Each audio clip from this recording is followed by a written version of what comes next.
Doctor Yunus সাহেব, আপনাকে আমরা ক্ষমতায় এনেছিলাম। আগামী 1 বছরের দুর্ভিক্ষ কেউ থামাতে পারবে না। জনগণ ভোট চায়।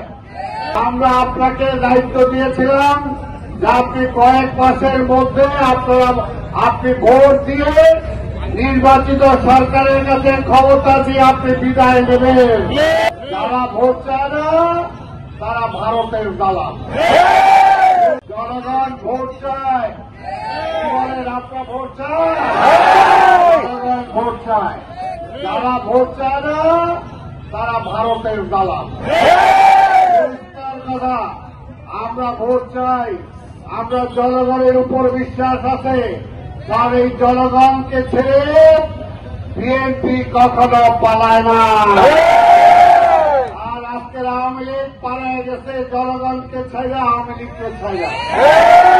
আর টাকার মান কমতেছে, জিনিসপত্রের দাম বাড়তেছে, নতুন কোন ইন্ডাস্ট্রি হচ্ছে না। দেশের মানুষ এই অবস্থায় চলতে থাকলে আগামী 1 বছরের দুর্ভিক্ষ কেউ থামাতে পারবে না। ডক্টর ইউনূস সাহেব, আপনাকে আমরা ক্ষমতায় এনেছিলাম। কেন এনেছিলাম? দীর্ঘ 15 বছর এই দেশে কোনো ভোট হয় নাই। আমরা আপনাকে দায়িত্ব দিয়েছিলাম যে আপনি কয়েক মাসের মধ্যে আপনি ভোট দিয়ে নির্বাচিত সরকারের কাছে ক্ষমতা দিয়ে আপনি বিদায় নেবেন।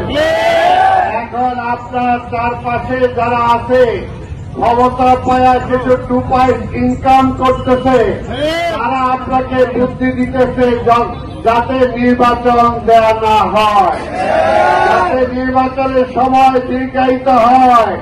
একটা কথা বলতে চাই, 15-17 বছর আমরা অপেক্ষা করছি একটা ভোটের জন্য।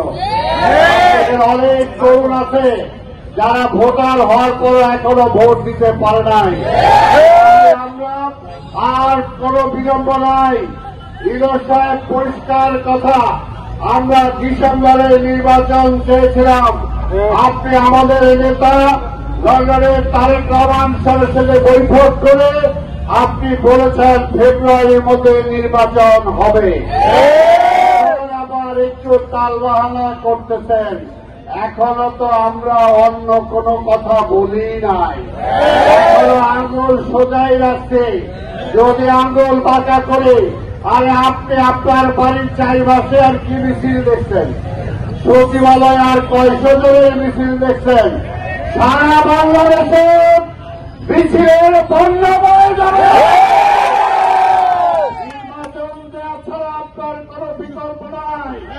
তাই আমরা বলতেছি, আপনি পারবেন না, দেশ চালাইতে আপনি পারছেন না। শেখ হাসিনা সীমান্তের ওই পারে বসে ষড়যন্ত্র করতেছে। 1 দিন 2 দিন পর পর সীমান্ত দিয়ে রাতের বেলায় পুশিন হয়। তারা দেশের অভ্যন্তরে কাদেরকে পাঠায়? আপনি তো এখনো থামাইতে পারেন নাই। এখন আওয়ামী লীগ 2-4 জায়গায় একটু মাঝে মাঝে ফুসকি দেয়, আন্দোলন করতে চায়, সেই সব থামানোর ক্ষমতা আপনার নাই।